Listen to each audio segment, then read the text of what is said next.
Right ఒకసారి వైజాగ్ వెళ్దాం. వైజాగ్ లో రైల్వే స్టేషన్లు కిక్కిడ్సిపోయి కనపడుతున్నాయి. ఎన్ని ప్రత్యేక ట్రైన్స్ వేసినా సరే మొత్తం అక్కడి ప్రయాణికులతో కిక్కిడ్సిపోయి కనిపిస్తోంది. సో వైజాగ్ రైల్వే స్టేషన్ దగ్గర సిచ్యువేషన్ ఏంటి మా ప్రతినిధి ఖాజా అందిస్తారు లైవ్ ద్వారా. ఖాజా, ప్రస్తుతం రైల్వే స్టేషన్ లో ఉన్నట్లు మాకు కనబడుతుంది.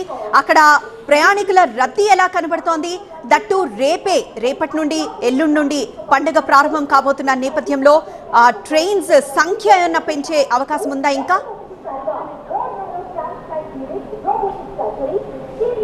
ఖచ్చితంగా సంక్రాంతి రద్దీ నేపథ్యంలోని రైల్వే శాఖ ప్రత్యేక రైళ్లను కూడా నడుపుతుంది. అయినప్పటికీ ఏమాత్రం కూడా సరిపడం లేదు. ఎందుకంటే ఒకేసారి భారీగా వివిధ ప్రాంతాల నుంచి ఉత్తరాంధ్ర వైపు వచ్చే ప్రయాణికుల సంఖ్య పెరుగుతున్న నేపథ్యంలోని అవి కూడా చాలట్లేదు. మరోవైపు బస్సులు కూడా స్పెషల్ బస్సులు నడుపుతున్నారు. దీంతోపాటు విమాన సర్వీసులు ధరలు అయితే అమాంతంగా ఆకాశాన్ని అంటే సాధారణ సమయంలో హైదరాబాద్ నుంచి విశాఖకు 5,000 రూపాయల వరకు ఛార్జ్ అయితే ఇప్పుడు మూడింతలు అంటే 15,000 నుంచి 17,000 రూపాయల వరకు విమాన ఛార్జీలు పెంచేశారు. అలాగే ప్రైవేట్ ట్రావెల్స్ బస్సులు కూడా భారీగా టికెట్ల రేట్లను పెంచేశారు. ఎందుకంటే భారీగా డిమాండ్ ఉంది. ఎలాగైనా సరే ఊళ్ళకు వెళ్తారు, ఖచ్చితంగా ఎంత రేటు పెట్టినా సరే కొనుగోలు చేసి ఎలాగైనా సరే వెళ్తారన్న నెపంతో అందరూ కూడా భారీగా రేట్లు పెంచారు. ప్రస్తుతం మనం రైల్వే స్టేషన్లో పరిస్థితి చూడొచ్చు. అంటే ఒక ట్రైన్ వచ్చిన వెంటనే పరిగెడుతూ ఆ ట్రైన్ ఎక్కిన వాళ్ళు కొంతమంది, అలాగే ఆ ట్రైన్ దిగుతున్న వాళ్ళతో ఆ రైల్వే స్టేషన్ కిక్కిరిసిపోతుంది. ఒకవైపు హైదరాబాద్, బెంగళూరు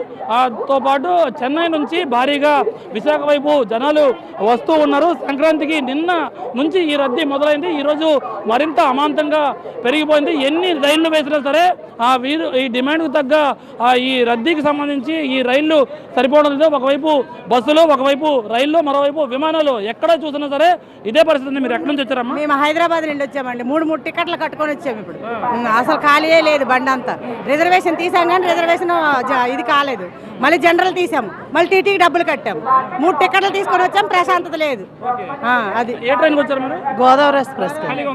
అసలు ఖాళీ లేదు సార్, చాలా రష్ గా ఉంది, చాలా ప్రాబ్లంగా ఉంది. అసలు ఎక్కడికి వెళ్ళాలి మీరు? పార్వతీపురం వెళ్ళాలి. పార్వతీపురం వెళ్తాము. ఇప్పుడు మళ్ళీ సమత వెళ్ళాలి. సమతాకి ఎక్కి పార్వతీపురం అవునండి. హైదరాబాద్ నుండి. ఎక్కడికి వెళ్తున్నావు చెప్పు? పార్వతీపురం వెళ్తాం. మీరు చెప్పండి, అసలు ఎక్కడైనా ఖాళీ ఉందామా? అసలు ట్రైన్ ఖాళీ లేదండి. ఖాళీ అసలు ఛాన్స్ లేదు. అసలు కూర్చోడానికి ప్లేస్ లేదు.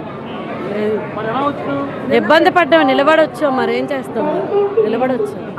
అందరూ కూడా అంటే కనీసం చిన్న ప్లేస్ దొరికితే చాలు, హ్యాపీగా గమ్యస్థానం వరకు చేరుకోవచ్చని ఎలాగైనా సరే వీరంతా కూడా కుటుంబ సభ్యులతో సహా బయలుదేరే పరిస్థితి.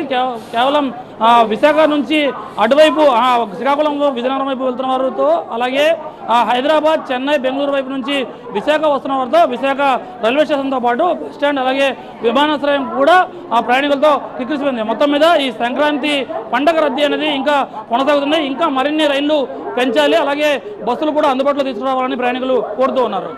ఎస్ ఖాజా.